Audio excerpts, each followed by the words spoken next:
At least you're not Andrew Tate. Like they see his assets. They see his financial banking. He was saying things about women that he was saying that like, what did he say that specifically got them triggered? Because it was basically saying misogyny. Look, he plays, part of it is like a character, and part of it he's a legit world champion kickboxer who's a hard man. That's what I was telling these guys. Who doesn't buy any pussy bullshit. And that's what's resonating with young people. And he's also pro-Trump. The worry is that he is going to, the kids are going to listen to him because he's big on TikTok. My 12-year-old and my 14-year-old asked me about Andrew Tate. And what'd you say? What'd you say?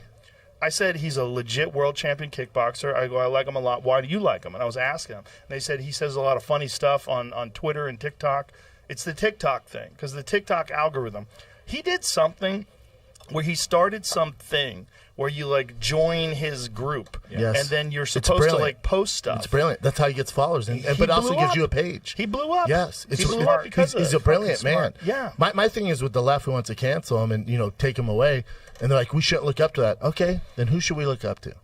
Joe Biden. Who do you want to fill in for that? But also, it's not their job to just say, "Hey, this guy's a danger to young men." What are you talking about? Like a lot of times he was talking about how he says, "Become a high value person, man or woman, and don't fuck with people who are low quality." He fucked up with the misogynist stuff. Yes, because if he didn't do that, if he just did the pro male stuff, he'd been all right. And pro accountability and pro discipline stuff. And, he has this post. He goes, the way I think in the morning, how I feel has no bearing on what I do. He goes, I do everything I'm supposed to do. He goes, I get up. He goes, if I don't feel good, I still work out. Of course. He goes, I still work. I still go.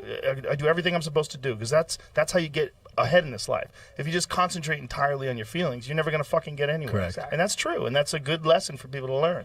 The problem is the other shit. There's a video of him. I don't know what the context of the video is. He's like hitting that girl. No, that was consensual. And by the way, but what was it? She came out and said they were both into this role playing shit. So both of them, she came out and she was like, "That's what we're into." Out of context, though, like I'll be honest. Me and Bert Kreischer were doing a campaign. I didn't see it, and it just came out. Me and Bert watched. And I was like, "Jesus Christ, what is he doing?" We didn't have context. I'm like, that ain't good, man. He's fucked. But then once you realize she comes out and she's like, no, hold on. That's what we're into. That we both agreed to that. Yes. It's like, well, to each their own. If that's what you want to do. Right. I don't agree why with is that bad? But there's all these videos that I've laughed my ass off at dudes ball gagged, like CEOs. I've not seen that. Tied behind their back, getting their nuts kicked. Their nuts kicked. Yeah, that's okay. That's somehow or another okay. Exactly. But it's because the guy is the powerful one. Correct. And the guy has allowed the woman to do that to him. Yep. Whereas the woman just seems like she's getting beaten She has no up. choice, yeah. But she said she had a choice, apparently you're saying. That's apparently what I'm hearing. Yeah. She came but out he did a lot of good things. Then some of it was a lot, even for. But still, he should still have a voice. Isn't that one of the things you do when you're trying to push the envelope? You fuck up and you say things you shouldn't have said. Correct. And this is the thing about like trying to be controversial and trying to get a is on you. Sometimes you go over too much. Yeah. And they I took thought all your the shit. thing with Mark Zuckerberg was an interesting interview, though, because as powerful as he is, it is a daunting task to run a company like that. It's horrible. Crime really.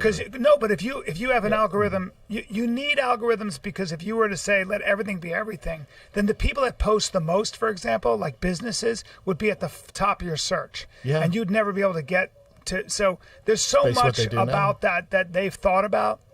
And it's not an easy job. It's not an easy job. Yeah, the idea that you have to have an algorithm is very disturbing to me, because it really does accentuate everything that people get angry about. Mm-hmm. And it's as an overall, like when you look at the overall effect it has on society, I think it's negative, because it's forcing people to argue more and fight more, and it's just... I disagree. I think what happens is, and it's already happened, is people start to realize that is an algorithm and that they are being put in that echo chamber, and like everything else, human beings will adjust. People aren't aware of that, Brad. But they are. They're not. We talk about it all the time. I mean, we do, but young kids aren't. I think they are. No, young kids have no clue. I think my dad had no clue. But I think they're way more savvy than we are, Bubba. I think. I disagree. You're giving us too much credit. I think they're more savvy now than they were.